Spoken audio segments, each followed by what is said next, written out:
None of this works. When you're talking about working 4 days a week, taking a fifth day to do your classes, taking weekends for study purposes, occasionally working overtime.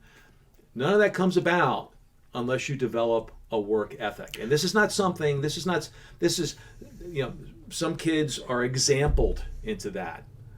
I think quite a few of them are exampled into the whole work ethic deal, but not everybody. Let's paint a picture and let's try and scare off as many kids as we can.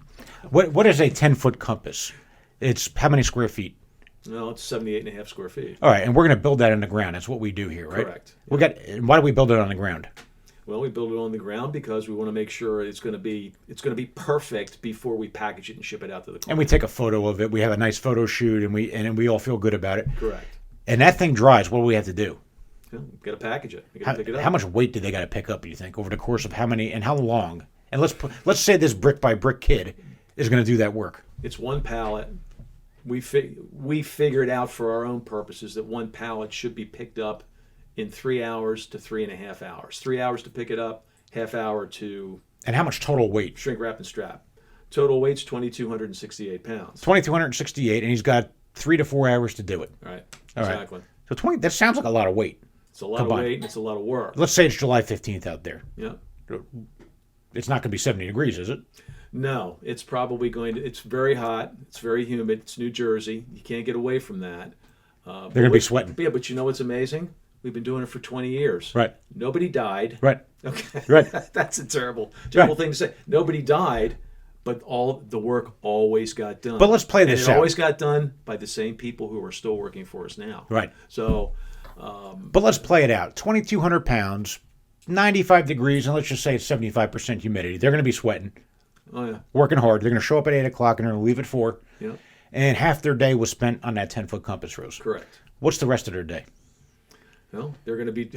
After drinking Gatorade. Well, they're going to be building another compass, or they're going to be building like the Siena College piece that we just got finished doing. They're going to be loading machines. They're going to be setting up. They're going to be setting up a field on a machine.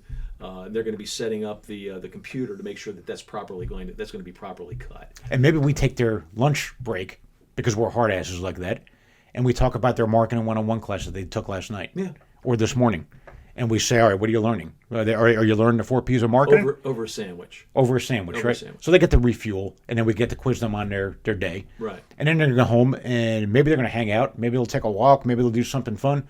But they're going to wake up at 6 o'clock and start doing some studying and start the next day. And maybe they're going to pick up another compass. Maybe they're going to do something totally different. Starts to feel like hard work. And what kind of individual have you basically helped to develop by the time they're 22 years old, after 4 years of that? And by the way, the whole idea here is that we're looking for that person to stay with us if they'd like. They don't have to, but we would prefer that they do. Well, let's talk about the successful kid. Wouldn't you want that person working for you, whether it was for Paverart? I know we'd want them. I'll give you an example. I have been dying, and my wife and son have been annoyed at me. I have been dying to get into the promotional products business. What's promotional? Well, it could be T-shirts. It could be printed mugs, things that say Paverart. It could be pens that say Paverart. Why do I want to get into that? It's not a lot of money to get into it. It might be $30,000 worth of equipment. Now, to some, that might sound like a lot of money. But for businesses that grow, we can invest that all day long. Why haven't I done it? Look, we got Paverart shirts here I'm wearing. We outsourced that to somebody. We got pens. We outsource this. Wouldn't it be cool to have a little bit of equipment in a bigger space, and we put somebody in charge of launching that business after 4 years with this kid? They got a degree. They have proven they can work hard. They got $25,000 in the bank. How about this as an example?